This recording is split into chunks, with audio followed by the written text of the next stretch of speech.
The Selfish Giant by Oscar Wilde. Summary.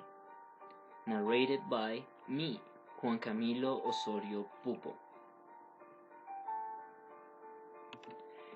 Every day, every afternoon, children that were coming from school used to visit and play in a very beautiful garden, property of a giant that had near to the garden a castle.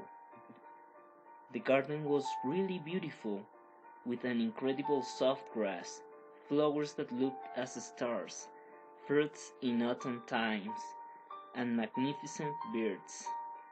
Children were happy and they enjoyed the nature of the environment. But one day, the giant came back to his home. He was visiting a very good friend for 7 years, and he didn't expect to see children playing around his garden. The reaction of the giant was inexplicable. For children that were doing nothing wrong or bad, the giant wanted all of them out of his garden, and he was angry and mad about it.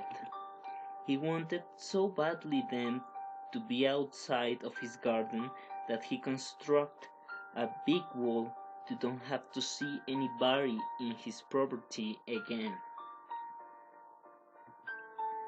But then, days and seasons passed really quickly, and something in the giant's garden was not normal. Even in the giant's heart, everything in the garden was dying sadly. Flowers were not beautiful anymore, and there were no birds anymore. The magnificent garden was in winter in spite of that was spring everywhere. Happiness for the garden was having children playing around, so there were no reasons for the garden to be great and beautiful as it used to be.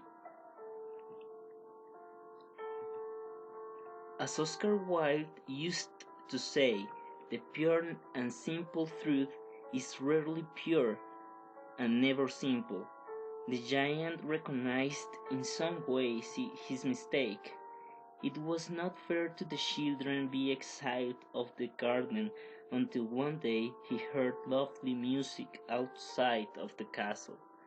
He wanted to know what was happening, and then he realized that the children came back again.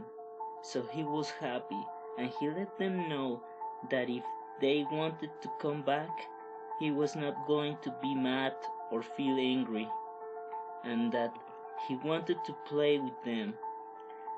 There was a little child that was an special friend of the giant, because the little boy kissed him when he helped him climbing a big tree, and the boy was very special with him.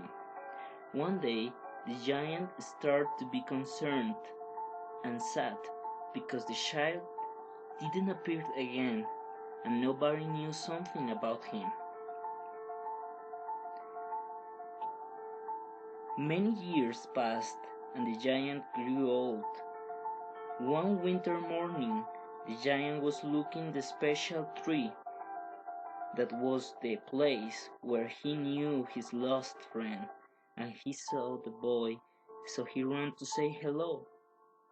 It was a big surprise, for the giant found out that the boy was an angel, and he was on the tree to take the giant to the Garden of Paradise. The time of the giant in this world had ended.